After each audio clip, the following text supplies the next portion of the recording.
Ова е петата од сериите на седмици кои што ги одржуваме надвор од Скопје. Тоа се 5 седмици во различни региони од државата. Иницијативата започна во Битола, бевме во Тетово, бевме во Куманово, бевме во Штип и еве сега сме во Охрид. Овие се седмици се со цел да бидеме поблиску до граѓаните, да разговараме за проблемите кои што ги имаат граѓаните, да разговараме за проблемите, за очекувањата, за проектите кои што се реализираат во рамките на локалната самоуправа и сите заедно да допринесеме да имаме поинаков развој на состојбите во различни региони од државата. Од градоначалниците кои што се поканети на оваа седница, ќе ги добиеме сите неопходни информации кои што се однесуваат пред се на тоа што е најмногу потребно за граѓаните.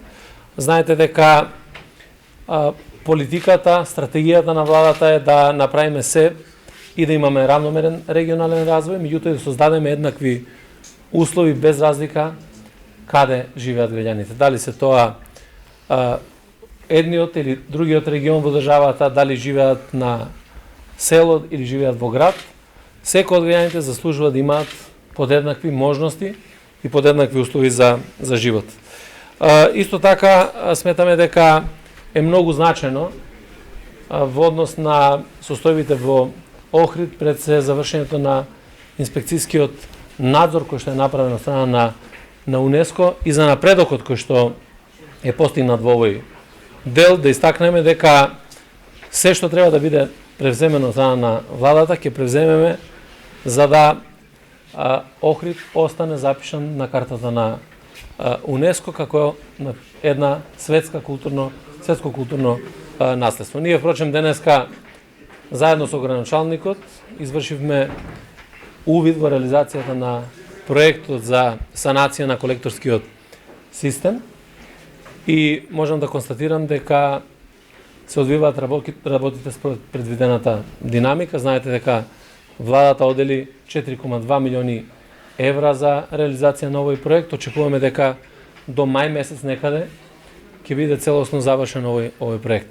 Имајќи во предвид дека повеќе од 30 години не е одржуван целиот колекторски систем, покажува само за негрижата и за доведување навистина во сериозна опасност на природното богатство кој што го има Охрид и Охридско-Струшкиот регион.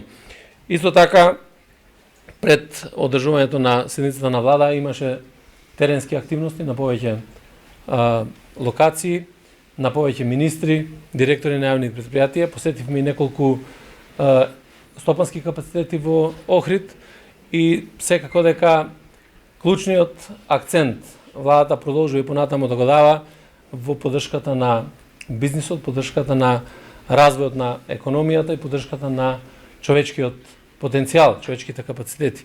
Тоа впрочем го разговаравме и со собствениците, односно менеджментот на компаниите кои што ги посетивме, ЛТХ Леарница, исто така и со братство Инокс, и констатиравме дека овие економски политики на владата даваат одлични резултати, меѓутоа заедно мора да работиме многу повеќе околу образованието, пред се околу дуално образование се со цел да се ствараат кадри кои што можат директно да бидат од помош на економијата. Така да јас очекувам дека ќе имаме успешна седница на владата овде во Охрид, ќе ги разговараме, односно ќе ги отвориме сите теми кои што се од интерес на локалната заедница, не само на Охрид, туку и на целиот овој регион.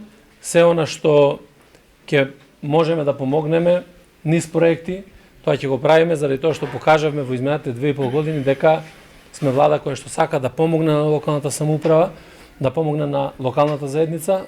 Охрид е еден од тие примери во кои што наоѓавме начин како да се решат проблемите на граѓаните и очекувам дека преку тоа партнерство помеѓу граѓаните, помеѓу локалната заедница, помеѓу централната власт ќе успееме да и чекориме напред кон просперитет и кон подобра иднина. Благодарам.